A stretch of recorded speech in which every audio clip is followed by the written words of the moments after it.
Hello, you guys. My name is Amy Peikoff. I am the president of the Center for the Legalization of Privacy and also the host of Don't Let It Go. I'm doing just a special broadcast here this evening because you may have heard that yesterday there was a press conference. Attorney General Barr and also the head of the FBI, the current head of the FBI, Christopher Wray, held a press conference, the purpose of which was, I believe, to signal that soon there's going to be legislation that is going to mandate a backdoor to encrypted devices. In particular, they were calling out the Apple iPhone. The Apple iPhone, as you know, is a device that locks and requires a password to unlock. And if the password is not provided, all the data that's on this device is encrypted.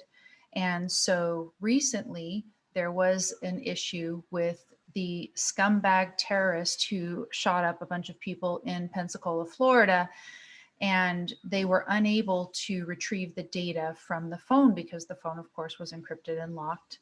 And Apple said that they would not help. So this is the reason for the press conference. The reason for the press conference was to announce that they did, after 4 arduous months, et cetera, finally unlock that phone and get data off of it that they used to investigate.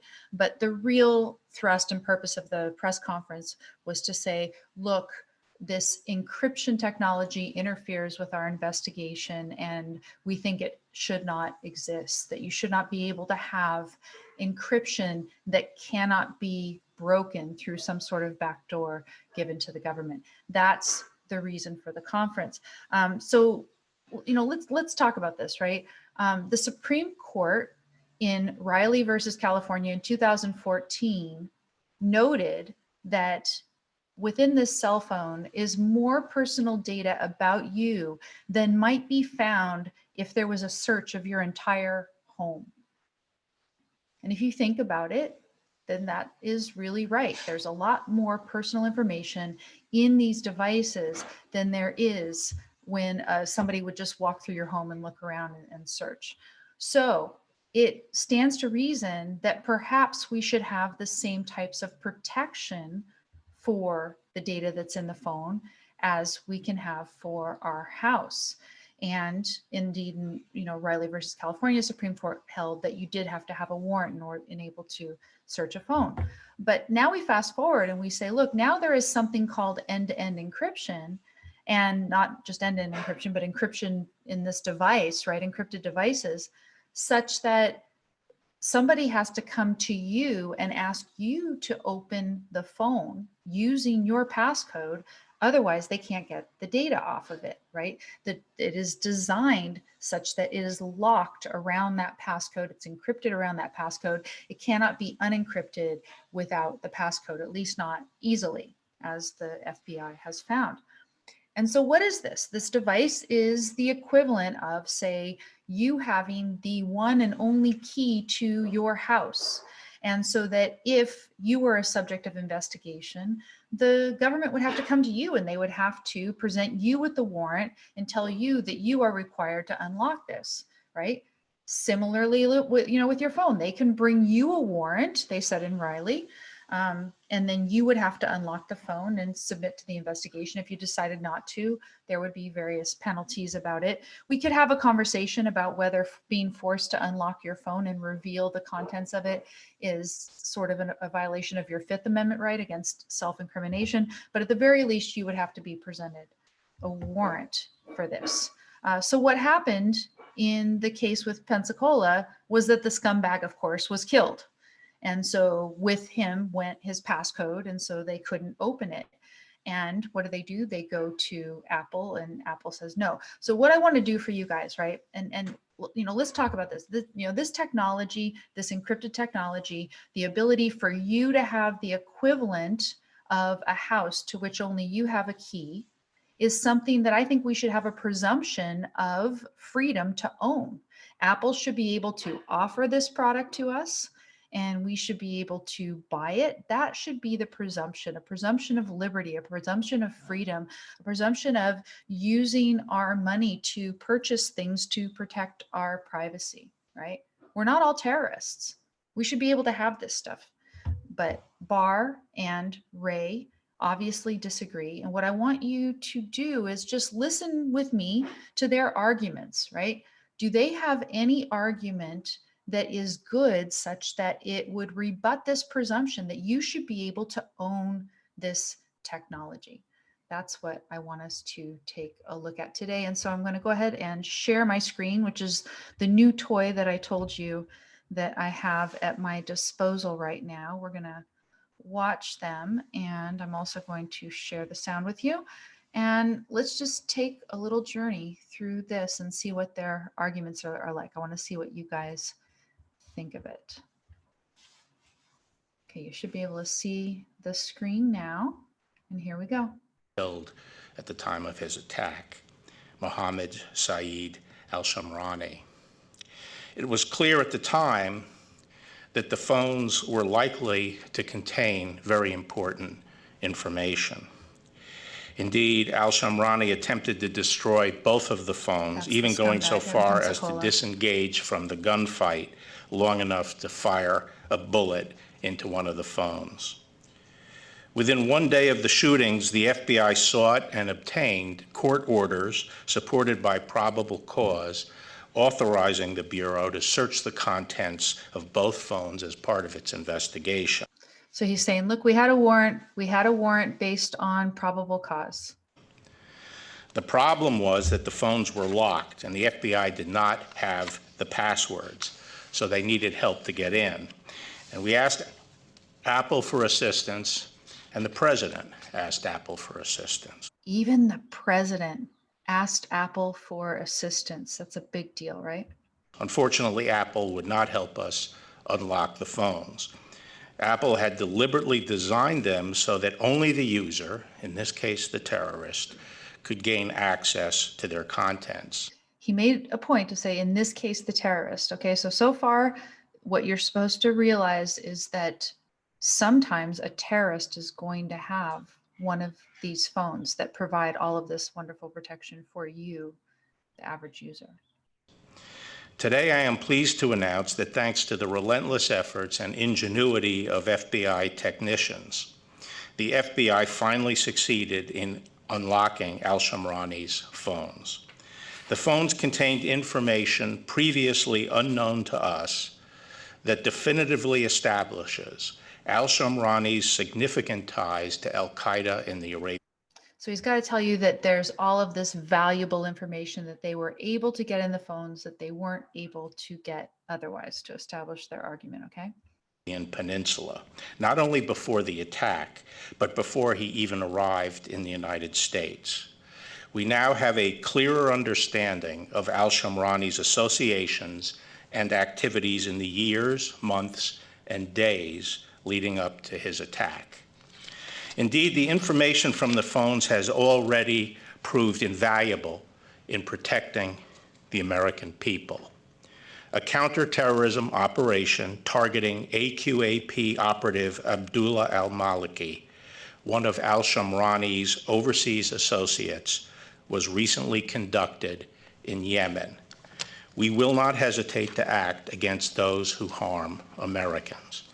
They're saying, look, we got some information, we acted on it, we're trying to protect Americans. We got information from this phone. I'd like to turn the podium over to Director Wray, who will provide further information and an update on the FBI's investigation.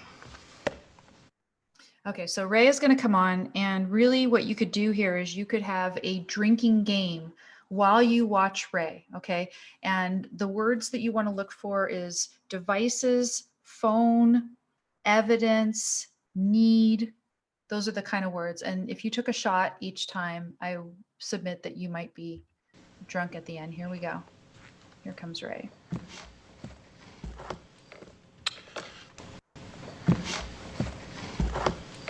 He enters twice. Thank you. First, let me say I deeply appreciate the Attorney General's leadership and support for the FBI, both in our relentless fight against terrorism and in our drive to obtain the vital evidence we need to protect the American people. Evidence, that's one shot. There we go. We're here today because of a tragic reminder of just how grave how imminent the terrorism threat still is. An al-Qaeda in the Arabian Peninsula associate's murder of 3 people and There's a big threat and it's murder and everything else. He's trying to scare you. wounding of 8 others right here in America. As the Attorney General described, through a combination of skill and determination, the men and women of the FBI have succeeded in accessing the terrorist's 2 phones, both of which he tried to destroy. Our investigation into December's terror attack in Pensacola continues, so there are limits on what I can say today, but this Now, so he's the fact that there's limits on what he can say today is part of a cover, because basically he wants to not be held accountable for saying that, oh, we really did this wonderful, valuable thing already. They conducted the operation. They didn't say what the result was, et cetera, right? But they're going to assert that there is value in what they got, but they don't want to, be accountable for saying too much. If they can't show you so much value, they want to say, oh, it's just because we're still investigating. is an important moment in an important case. It's important because what accessing the evidence of this killer's phone allows us to do to protect the American people. In just a short time, we finally access that evidence. We and our partners have already put it to good use. Among other steps we've taken, just a moment ago, you heard the Attorney General describe the recent counterterrorism operation targeting Abdullah al-Maliki, one of the overseas AQAP operatives that al-Shamrani associated with while here in the United States. It's also important because it underlines just how serious our fight against terrorism is and how vital it is for the FBI to maintain its unflagging vigilance against the threat. So the whole point is, if you're going to disagree with the thrust of his argument, you must not want the FBI to maintain their unflagging vigilance and defeat the terrorists, et cetera. All of this, language is to get you on their side. Of course, you want to fight the bad guys, right? The evidence we've been able to develop from the killer's devices shows that the Pensacola attack was actually the brutal culmination of years of planning and preparation by a longtime AQAP associate. The new evidence shows that al-Shamrani See, it's new evidence. had radicalized not after training here in the United States, but at least as far back as 2015, and that he had been connecting and associating with a number of dangerous AQAP operatives ever since. It shows that al-Shamrani described a desire to learn about flying years ago. Around the same time, he talked about attending the Saudi Air Force Academy in order to carry out what he called a special operation. And he then pressed his plans forward, joining the Air Force and bringing his plot here to America. Now here's the question. Why was he allowed to be in a flight school here in America? Okay, blank out. Let's continue. Thanks to a lot of hard work by our people, we now know that al-Shamrani continued to associate with AQAP even while living in Texas and in Florida. And that in the months before the attack, while he was here among us, he talked with AQAP about his plans and tactics, taking advantage of the information he acquired here to assess how many people he could try to kill. Now you're, presenting this, Director Wray, in the context of, oh, look, we got all this new information. Maybe some of us would have been able to predict that this sort of thing might have happened. And again, why did you let him in the flight school? He was meticulous in his planning. He made pocket cam videos as he cased his classroom building. He mentions the pocket cam videos because, again, it's the device. They want access to all the devices because there are sometimes people like this guy. He wrote a final will purporting to explain himself and saved it in his phone. Saved it in his phone. The exact same will that AQAP released 2 months later when they initially claimed responsibility. He wasn't just coordinating with them about planning and tactics. He was helping the organization make the most it could out of his murders. And he continued to confer with his AQAP associates right up until the end. the very night before he started shooting. Now, we're still exploiting the evidence we've now obtained from al-Shamrani's phones, and we're still exploiting it, right? So the fact that maybe we have just learned some backstory and haven't really given you anything in terms of concrete results, don't blame us for that. But boy, there's a lot of new evidence there that we must have.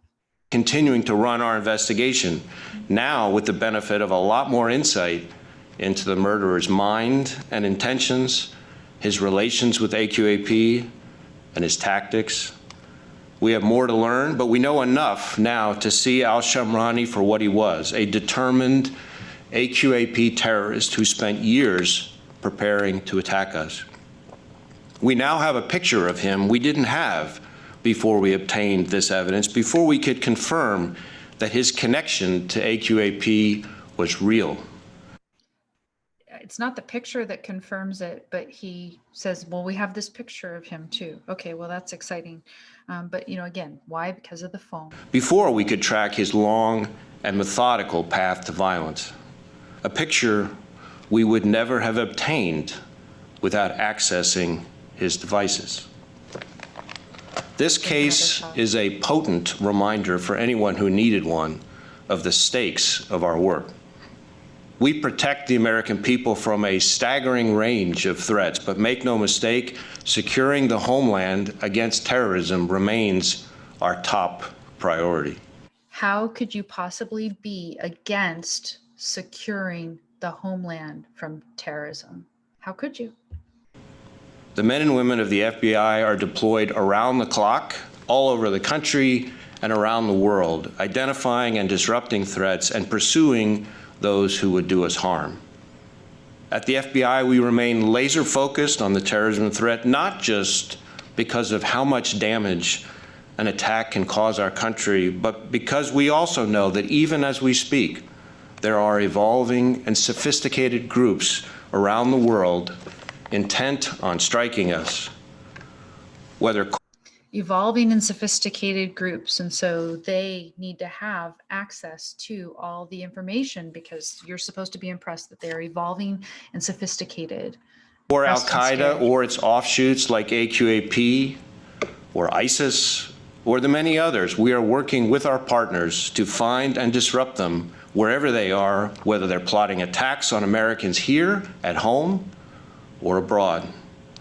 Our people are attacking every aspect of the terrorism threat, international, like we're here talking about today, and domestic, with dedication and expertise, with innovation to more than match the evolving threat, and with a commitment to getting the job done right. We are so good. We're trying to protect you. We are dedicated. We have innovation and skill, and you just need to help us by giving up your encryption. On the topic of innovation, I want to thank and congratulate the men and women of the FBI who devoted months of hard work to accessing these devices. They successfully tackled a problem that required tenacity, creativity, and technical expertise. Those qualities are valuable in any organization, so I know how fortunate we are and how fortunate the American people are that we have so many people with those qualities at the FBI. That's why we work to recruit the kinds of people we do. The magnitude of the challenge they faced is hard to overstate. Okay, so this is legit, right? And I'm not anti-law enforcement, and it's great that they were then able to do this. The part of this that I'm going to object to is when they start really going after Apple. So hang on. We received effectively no help from Apple. We canvassed every partner out there and every company that might have had a solution to access these phones. None did, despite what some claimed in the media. So we did it all by ourselves. We had no help at all from Apple. I don't know what effectively no help from Apple means. Effectively, is it they either had help or you didn't? I don't know. But Apple designs this to be a device that cannot be unlocked without a passcode. And so basically what they're asking Apple to do is nullify the entire value of the technology that they're selling, that they're offering people. And, like, do you really mean that that's what it is and that you can't actually get into it? I mean, they design it so that even they cannot get into it. That is a selling point. That is what we buy from them. But no, they think somehow that they have a warrant and that's going to make a product be otherwise than what it is. So we did it ourselves. Unfortunately, the technique that we developed is not a fix for our broader Apple problem. So we did it, but you shouldn't count on us to be able to do it ourselves. We still have to force Apple to make a backdoor for us. It's of pretty limited application, but it has made a huge difference in this investigation. While we're thanking the FBI's computer scientists, engineers, and other professionals for their hard work, we should also be thinking about the cost of all that work.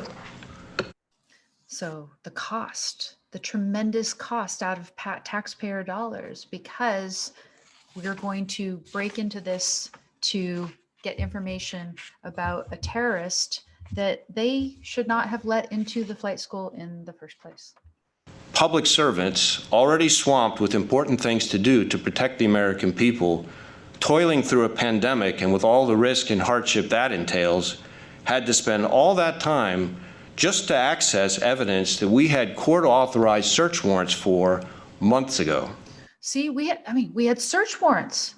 We had search warrants for it months ago. We should have been able to magically get the information, even though this product is such that it cannot be unlocked by Apple. They should have been able to make it happen somehow. And if they can't make it happen instantly, the way the government has come to expect, whenever they go around and even throw, a request, forget a court order, look, probable cause should make it just happen. And if it doesn't make it just happen, then we shouldn't let Apple sell the product that stands in the way. That is their view. They think they should get whatever information they want all the time, that it shouldn't be the case that some information just actually dies with the scumbag.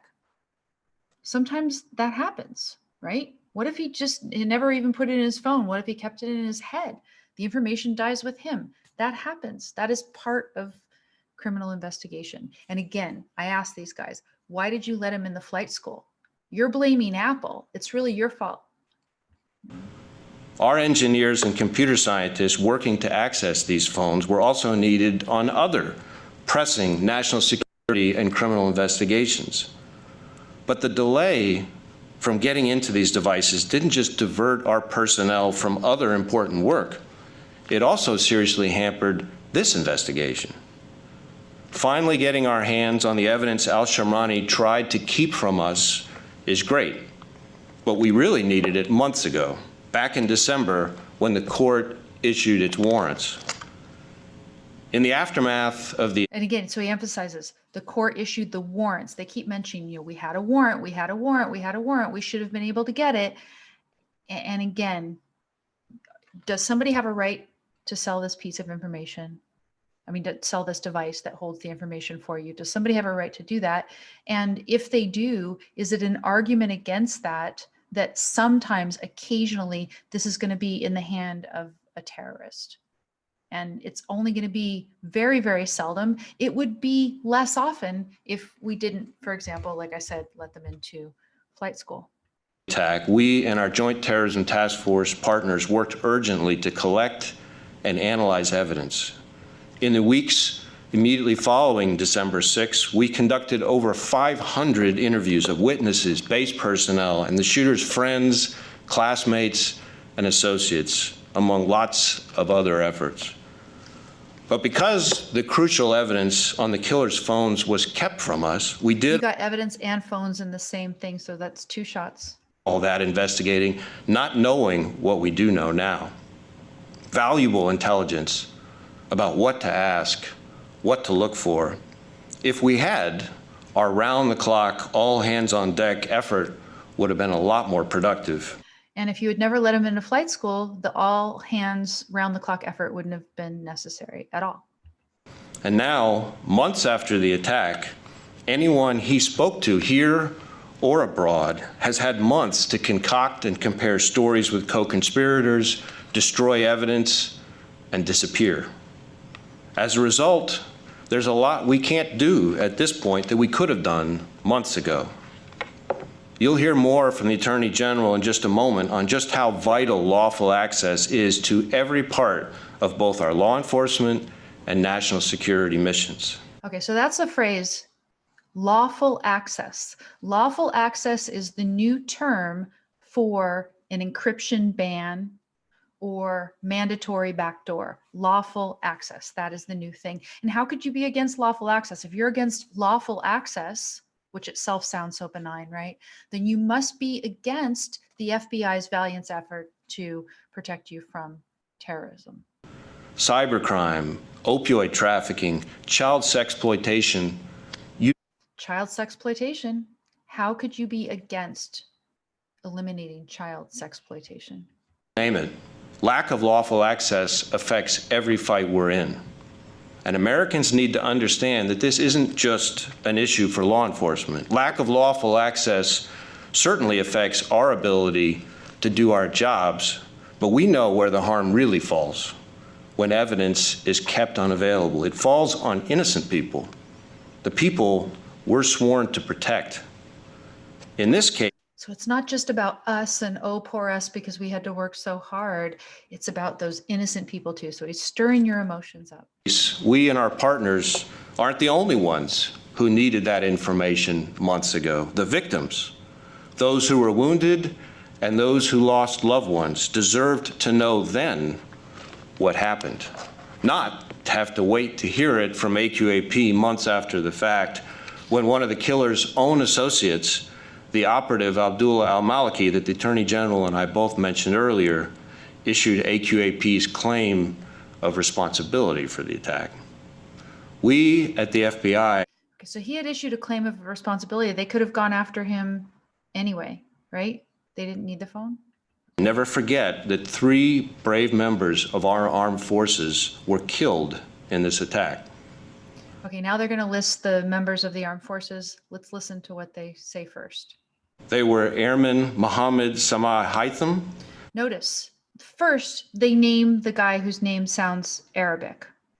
Same mistake, right? But they're basically saying, look, you know, we want to let you know that this is not a mistake on our part. There was a guy who was there with the Arabic name who, you know, was killed. He died as a hero in this. And again, they're trying to cover up. They were the ones who made the error by even allowing this person in the flight school in the first place. And who's going to be suffering? It's going to be Apple and all of us who choose Apple products because they protect our privacy.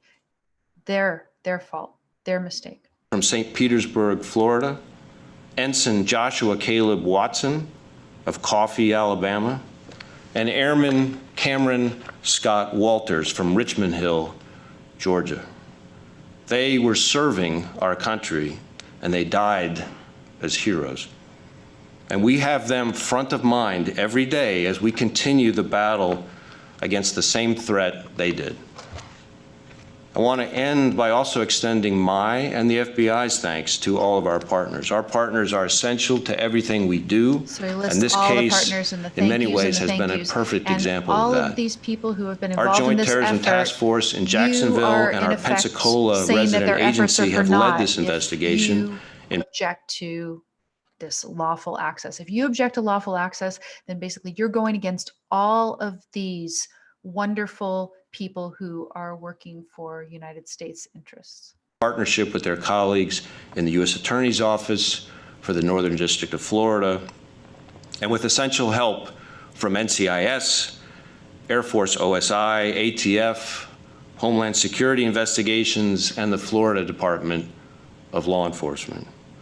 The assistance of our state and local partners in Pensacola has been invaluable as well, as has been that of our intelligence community partners.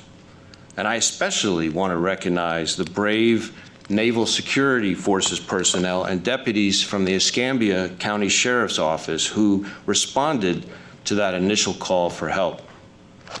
The Defense Department has also been an essential partner. In addition to DoD's work on the JTTF, the Navy officials in Pensacola, and DoD personnel at all levels, both in Washington and around the world, have been vital to our effort to investigate this heinous attack and prevent others in the future. Finally, to the victims and their families, know that our work— So you've got to talk about the victims and the family, stir up your sympathy for them as well. —continues. Right now, we and our partners are exploiting the evidence from this investigation, pursuing the killer's potential associates and the new evidence that these devices can now lead us to. New evidence from the devices, more shots, drink more shots.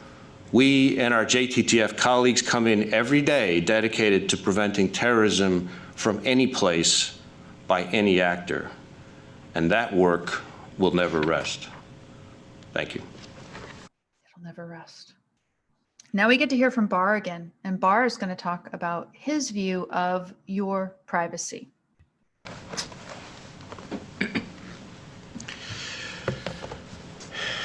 Thank you, Director Wray, and let me thank all your colleagues at the FBI for the outstanding work they have done in this case. And it serves as a reminder of the relentless efforts of the professionals at the FBI who every day stand on the ramparts protecting the safety of the American people.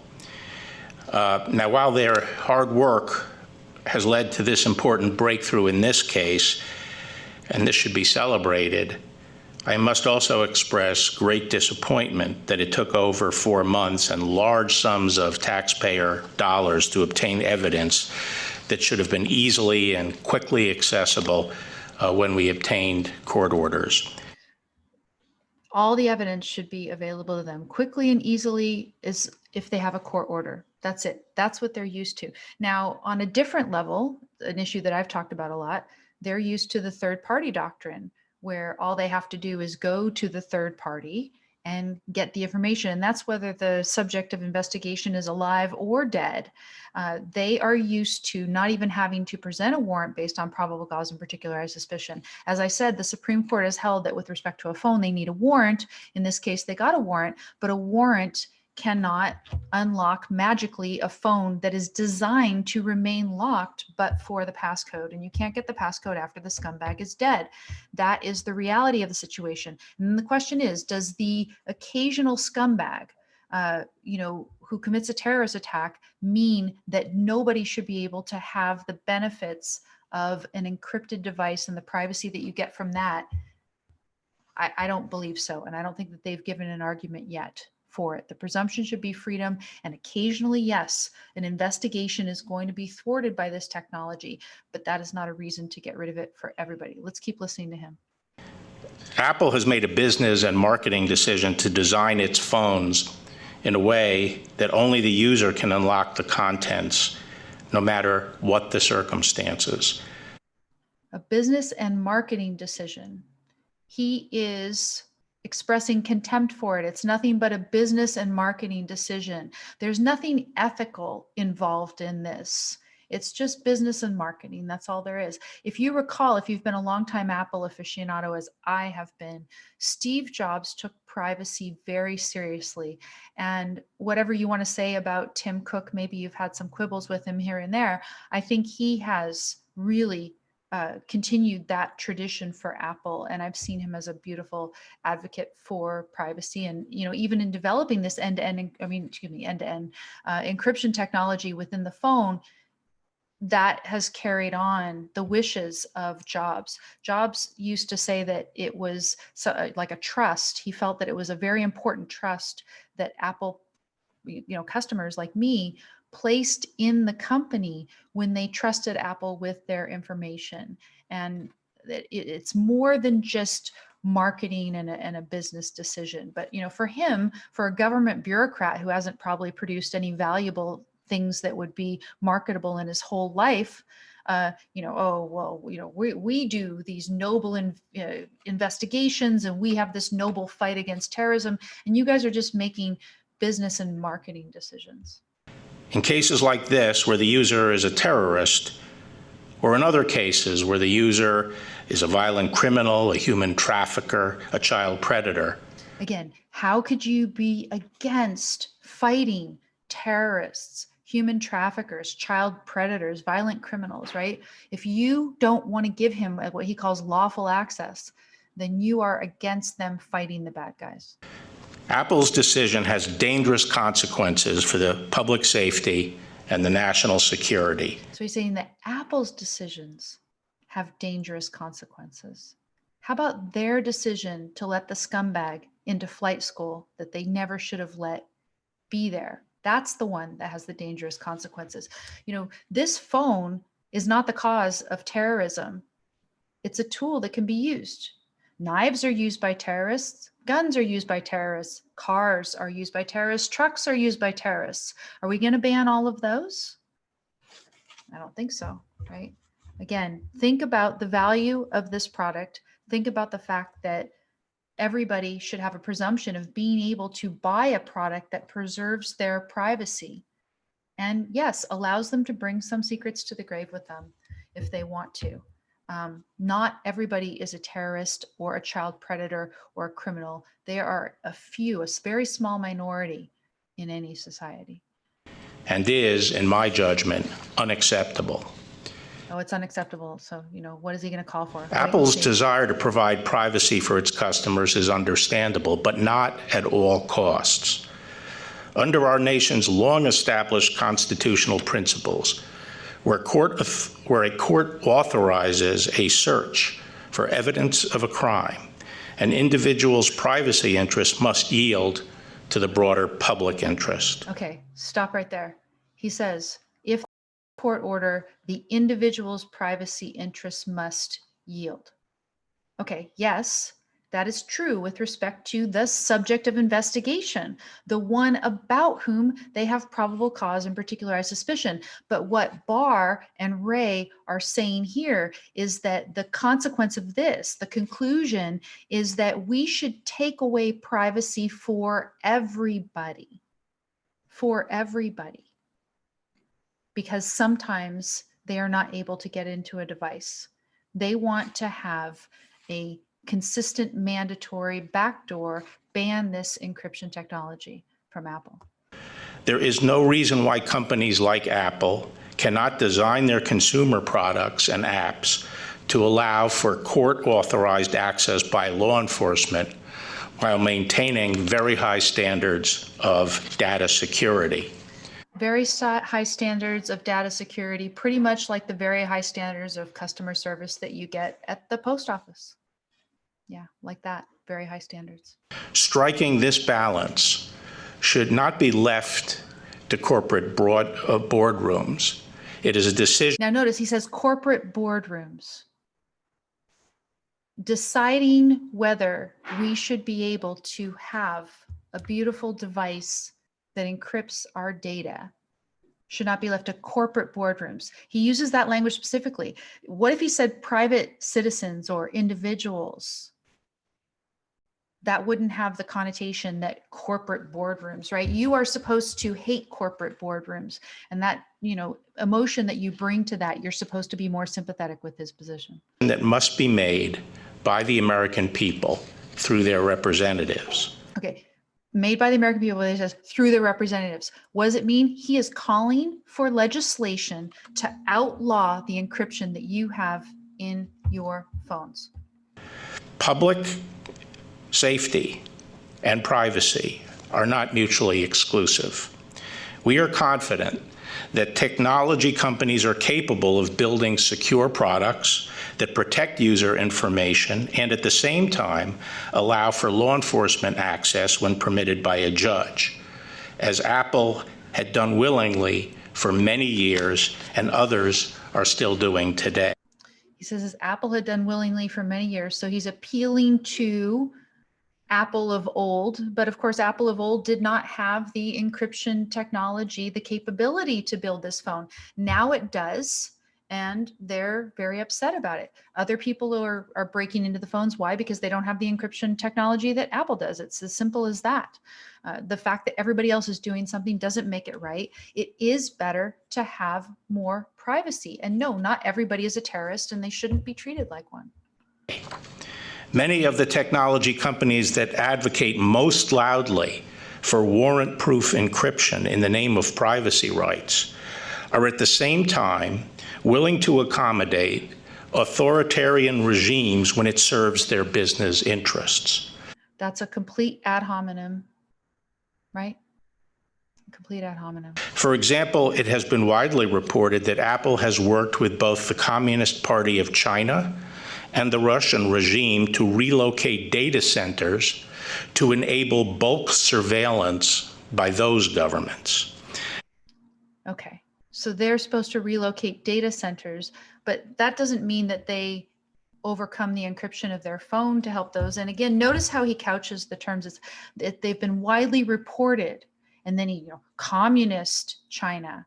In other contexts, would he call it communist China? No, he's trying to get you to be on his side and give up your encryption technology. You're supposed to want to be behind a ban of Apple's encryption. Apple also has reportedly disabled features and applications on iPhones used by pro-democracy advocates, thereby facilitating censorship and oppression. If technology companies like Apple are willing to oblige the demands of authoritarian regimes, they certainly have no excuse for failing to cooperate with rule of law nations that respect civil liberties and privacy rights. Okay, so again, this is alleged. Second, even if they are wrong on certain issues and business decisions that they make, those are not exactly parallel to the type of thing that they're saying. They're saying basically stop selling a type of product that you're selling, that we're not going to let you have this product because sometimes occasionally somebody uses it to help them out when they are doing nefarious and horrible things. It's not the same, but this is ad hominem. Again, they're smearing Apple as much as they can to get your sympathy. Have judicial safeguards. The developments in this case demonstrate the need for a legislative solution. The truth is that we needed some luck here, in addition to the ingenuity to get the phones this time. There's no guarantee that we can be successful in the future, or that we can avoid massive delays, in this case more than 4 months. These will have significant consequences for the American people. In addition to the costs in time and money of devising alternative methods of accessing encrypted information. See, they really, they shouldn't have to spend time and money accessing information. That's the whole reason. Forget your liberty, forget your ability to buy a product that you think is going to serve and protect your values. No, instead you have to relinquish that to the needs of law enforcement. It can be enormous. This is not a scalable solution. Right now across the nation, there are many phones, both at the federal and state level, that we still cannot unlock despite having court orders. We have court orders. Court orders should make anything that we want come true immediately. That's what they demand. Commercial encryption becomes more sophisticated, our odds of success diminish with each passing year. We cannot do our jobs when companies put the ability to defeat court-authorized searches in the hands of terrorists and predatory criminals. Yeah, I mean, they're deliberately putting it in the hands of terrorists and predatory criminals, because, there's so many of them. That's the purpose of Apple did this on purpose, just to give it to terrorists, right? That's what they did. When combating threats to our homeland, we need American tech leaders to work with us, not against us. Over the past year, I have repeatedly asked tech companies to work with us to provide better solutions. Okay, so with us, not against us. Is Apple against them if they just stand up for their right to sell you a product that they should have the right to sell? No, They're not acting against, again, he's saying either you agree with him or you are against fighting the terrorists. Unfortunately, no progress has been made. For the safety and security of our citizens, we cannot afford to wait any longer. Yeah, we can't wait any longer. Why? Because everyone's distracted by the pandemic. And now is the time to push legislation to ban encryption while nobody will notice. And moreover, they're kind of upset because probably people are learning that right now we're sitting at home and we're all communicating through third parties that they can always have access to. But some people are choosing that encrypted stuff and they can't get all the communications they want. So really, now is the time while people are going to stay home a lot and they're going to use these devices. They hate not being able to get the data that they want instantly without having to go to the subject of investigation and actually present a warrant like they used to in the old days. Thank you. That's the end of our prepared remarks. And yeah, okay. So we'll stop there. But you notice how he says, well, we were lucky this time, and you are not going to be protected as well next time. Let me actually stop the share and come over to you guys. So this is the whole of their argument, right? The whole of their argument is that they are stirring up your emotions. You must, of course, be on their side in fighting the terrorists. You must be so impressed with the efforts of the FBI and all of its partners, the partners that they list on and on endlessly. And again, stir up your emotions, your sympathy for the victims, your fear at the terrorists. And, they talk about the fact that they have a warrant. And certainly if they present a warrant based on probable cause and particularized suspicion, they should be able to get whatever they want exactly when they want it. How dare you want a device of your very own that has all of your data encrypted here? And, again, as I said, in California versus Riley, Supreme Court has recognized that what is in here is more private than what they could get by a search of your entire house. And so I submit that we should all have the right to have a device to which we alone have the key. And if the key is something that happens to die with us and it's going to cost a few months of effort for them to get into the device, maybe they'll be very careful, for instance, about who they're going to allow into flight school and other things like this, if they can't just have the information that they want all the time.